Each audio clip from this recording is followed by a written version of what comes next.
Fantastic sets. I know I've been geeking out to the details of these fantastic sets as I've been power watching Big Bang Theory again for the umpteenth time. And I just was back, when you see the stage in a little bit, I was in there, I got the chills. Just seeing the sets, it brings, you think about all the special moments of the show and you can see exactly where they're filmed. It's incredible. So for over 12 years and over 279 episodes, The Big Bang Theory has created fans from all over the globe, and we are honored to be able to share the sets with the world in the very place the show made history.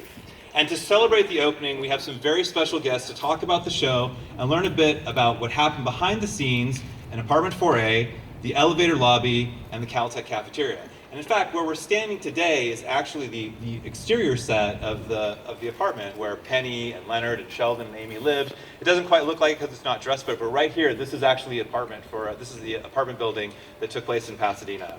So without further ado, please give a very warm welcome to Will Wheaton, Brian Thomas Smith, who played the dim-witted Zach Johnson, co-creator and executive producer Chuck Lorre, and executive producers Steve Holland and Stephen Milaro.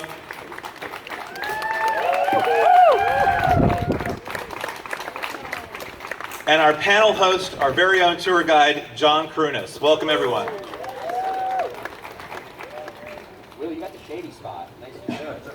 Thank you, Gary. Thank you, everyone, for being here. And thank you to our guests. Thank you all so much for joining us at this fantastic event celebrating the Big Bang Theory.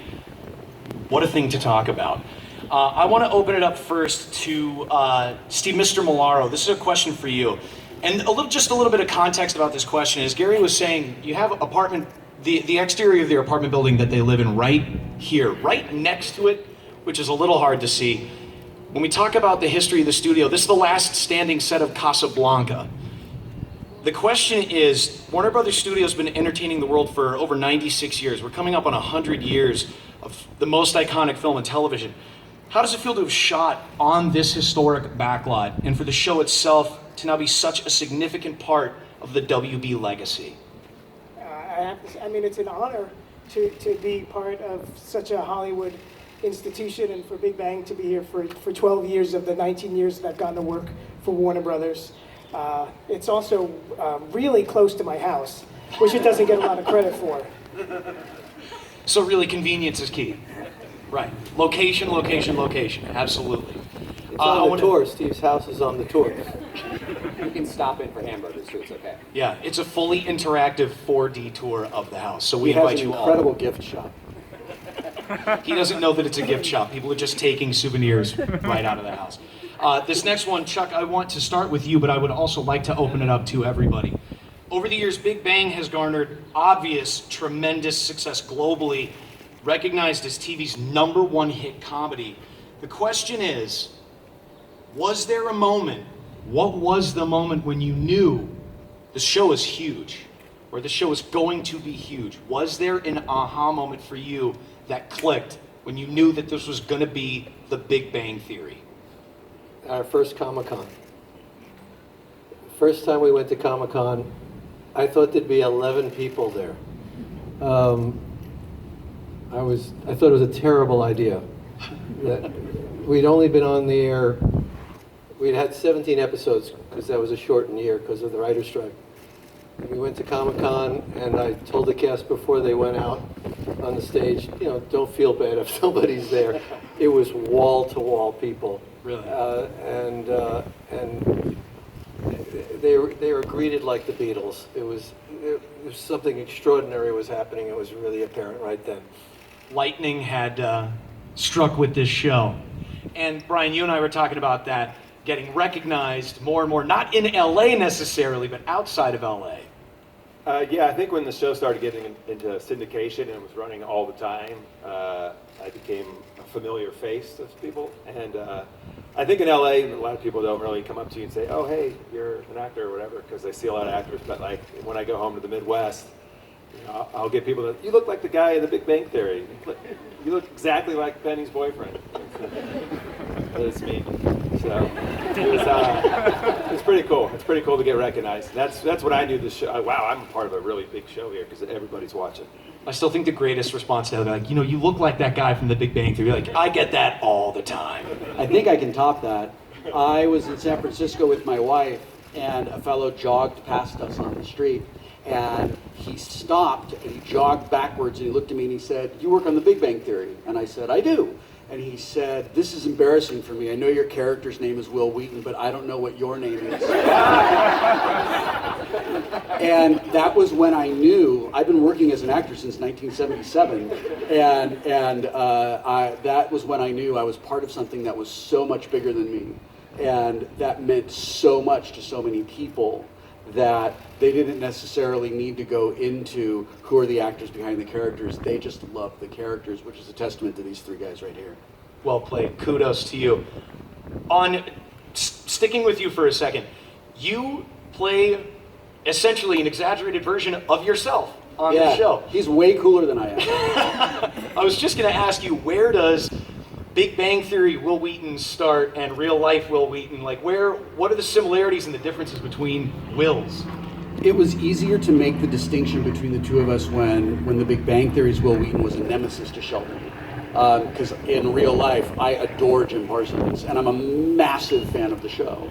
So for me to be on the set, keeping the fandom in check was always a real challenge. And it wasn't until I had been working on the show for about 10 years that I finally kind of, like, something happened subconsciously, and I figured out how to be an actor playing myself instead of being myself trying to act as not myself. It was a real challenge, and I'm really grateful to Mark Sandrowski for giving me great direction for so many years, and to the cast and to the writers for always supporting every choice that I made. Was it weird though when the director would be like, "Will would never say that. Like, Will wouldn't do that." There were moments where, like, I remember in one episode I was actually talking to Jim, and Sheldon's bummed out because he has blundered in discovering a subatomic particle, and he's super disappointed about it. And Will Wheaton is telling him, like, it's okay. Like, we stumble into things, and these things happen. And I remember Chuck coming to me during rehearsal and saying that you were talking to him like a parent talks to a child, and that's your peers. That's not how it is. And it was me getting out of my own way and not being Will Wheaton me and being Will Wheaton from the TV show. And that was a clear challenge to make that distinction between how I am in real life and how I am on the show. That's a fascinating challenge. How did you get roped into the project? How did you audition for yourself? Listen, there was no roping in at all. I went in for it first. Yeah, it's true. It came down to me and Brian to play Will Wheaton. And it was, I understand it was very close, but they ultimately, I think, decided that he was going to be a better Zach than I was, which I also auditioned for. He's better looking than I am and taller. So luckily for me, I have a lot in common with Will Wheaton, and I just brought that experience to the role. It was a natural fit. Yeah. He auditioned for every role first, and then they were like, you know what? None of it's going to work, but we like you so much, we're just So going to close on involve Bernadette. you. You were so Yeah. close on Bernadette. Yeah. I really think that one should have worked. And by the way, kids at home, that's exactly how Hollywood really works. That's exactly right. That's TV magic right there. Steve, Holland, this one's for you. Obviously, as tourists, as fans, we get excited seeing things, and walking through Stage 48 and seeing the sets in person is a very exciting thing. But is there a certain set, or is there a moment that comes to mind that you're excited for people to experience? Like something that comes to mind that, I love the fact that people are going to get to do X. It's so interesting because for the last 12 years, when we've had guests come to see tapings of the show and brought them down afterwards to sort of show them around, I got pretty good at being a tour guide. You figure out what people like to see. And I think, Sheldon's spot, like sitting in Sheldon's spot is, everyone gets so excited to sit in Sheldon's spot. And everyone's like, is it okay? Like, will he be mad if I sit here? So I think there's a lot of fun things, but I think, I'm sure Sheldon's spot will be a big hit. I can guarantee that it is. That's The first place I went to sit when I went onto the tour. Because now all bets are off. Sheldon Spot, it's been so sacred for so long, and now everybody gets to experience It's going to be a well-worn spot. Yeah, we're going to have to figure out how to keep it in good enough condition for everybody. It's going to be very worn. Brian, I want to go to you on this one. Do you have any funny stories or behind the scenes moments that people should know on those sets? I know that you were saying you hadn't shot anything in the cafeteria, but for something in the boys' apartment or in the hallway with the broken elevator, did you have any fantastic standout moments on those sets? Any fun behind the scenes tidbits? I mean, a really cool experience for me was the Justice League Recombination episode where I got to go to the comic book store. You see it on TV, and then you get in there and you see all the detail with the toys and the comics and the posters and all the stuff, and it's like, wow, this is a pretty cool spot. But for me, and I think my character Zach, was that I was there with the four main guys hanging out with the dudes looking at comics, and it was like, kind of felt like part of the gang. And then we get all dressed up and go to a costume contest, and it's like, I think Zach has never felt as included with the gang as that episode. So that was a very special moment for me. That's a beautiful thing. Yeah. And when you talk about the comic book store and the fantastic design and decoration of it, I also want to shout out to John Schaffner and set decorator Ann Shea, and they did such an amazing, beautiful job on those sets. So kudos all around to an amazing art department. And I don't know if this made the transfer from the set to the museum, but in the hallway where the elevator is at the bottom of those stairs, all the actors would stick their gum before this thing would start. So I'm not sure if that actually got preserved in the That's museum or true? not, Right. but it was wads of gum stuck to the back of the wall. I've been back there, and it's just I'd- like, who's I'd chewing heard gum that. before they call action? They're like, oh, I have gum in my mouth. Like I would. That's who's doing TV Will Wheaton, not real life Will Wheaton. That's Real him. Will Wheaton would never stick his gum on your wall. Never, But TV never. will. And the stairs are tricky Did you too. dig a hole in the new place as well? No, it's, you'll see, it's the stairs, and they go into a fantastic, I don't even know what I want to call it, backing, a scenic backing, and I'm waiting for somebody to think that they're the real stairs that go up, and they're going right into a wall. It's very well done. That's no, very no on holes were brand dug. for Warner Brothers. Very. It's all about physical gags here, physical comedy. Okay, our next one. I want to go back to Chuck. February of this year, Stage 25 became officially known as the Big Bang Theory stage. How does it feel that for a studio, like we said, that's been producing film and television for nearly 100 years, and some of the most iconic titles, even in your stage, Stage 25, you've had Batman movies, Blade Runner, classic westerns, but that stage is going to forever be known as the Big Bang Theory stage. And out of 100 years of production, there are only 5 shows that are commemorated in that way. I think 2 of them are Chuck's. That's exactly right. Stage 26 is the 2.5 Men stage. Next to it is Stage 25, the Big Bang Theory stage. What's it like? Oh, it's a great honor. It's to know that the show has a life beyond our efforts is a terrific feeling. Every time I go by, I look at the plaque on the wall, and it feels special.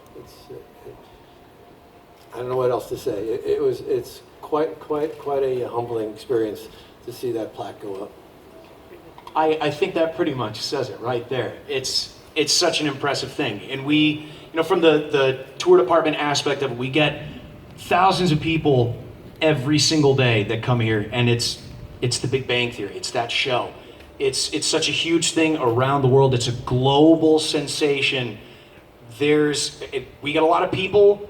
The only things that they know how to say in English are Big Bang Theory and Bazinga. It's a thing that has spoken to the world. So kudos and again, I congratulations. asked Warner Brothers if there could be a Big Bang Theory water tower, but they said no. Once we give you a water tower, we have to give everybody a water tower. Exactly. I can tell you that it was an emotional night. The last night we shot our final episode of Big Bang Theory, and as I was leaving, I took 3 pictures of my hand, and the first one was my hand on Sheldon's spot, and the second one was my hand on the elevator, and then the last one was on the plaque. And then I walked out of that building, and I think it was. I'm glad that the plaque was the last one of the 3. I still get emotional thinking about it. It's amazing. Do you have a collection of pictures of your hand? in Just other those 3, places? I can show you when we're done here. Great Wall of China.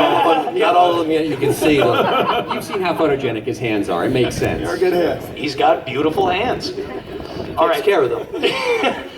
For our final question, Really, I'm going to open it up to everybody. So if you have something that you would like to share, I welcome that. Having shot here on the lot for 12 long seasons, what does it mean to you that although the series has come to an end, the set lives on for people to experience firsthand? What does it mean to leave this lasting legacy that people will still get to come experience and be part of? What does that feel like?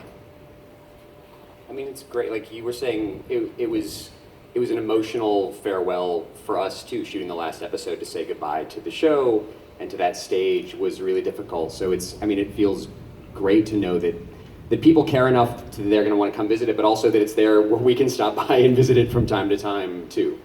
It's like going back to your alma mater. Let me tell you a story about these sets. Well, we welcome you anytime. Come visit anytime. Thank you very, very much. On behalf of the tours, thank you very much. I'm going to also now turn it over. So please help me welcome the executive director of our tour department, Mr. Danny Kahn.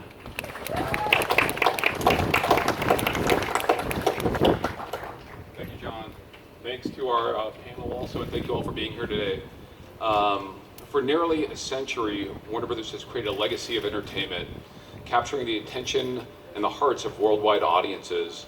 The Big Bang Theory is no exception, as this award-winning pop culture mega hit created history right here at the studio as television's longest-running multi-camera series, featuring some of the most beloved and memorable, brilliantly geeky misfits that only ever wanted to fit in with everyone else. And fit in they did, into our living rooms, into our lives, via stories and characters that somehow we were all able to connect to. These moments were created right here at Warner Brothers Studios on these sets that we're about to visit by teams of brilliantly, by a team just as brilliant as the characters that were portrayed in the series. We're proud to be working with the best storytellers, cast, craft people, artisans in the business, and excited that we can share this behind the scenes look at their work with our studio tour guests. On behalf of the studio tour and Big Bang Theory fans everywhere, I'd like to extend our heartfelt thanks to Chuck Lorre, Bill Pretty, who's not here with us today, Stephen Malaro, Steve Holland, the amazingly talented cast, and countless other dedicated people behind the scenes for delivering 12 seasons of unforgettable entertainment. I'd also like to take the opportunity to express my sincerest appreciation to producers Robin Green and Christy Cecil for your generous help with this set move and for your hospitality throughout the years. Thank you so much. Thanks, guys.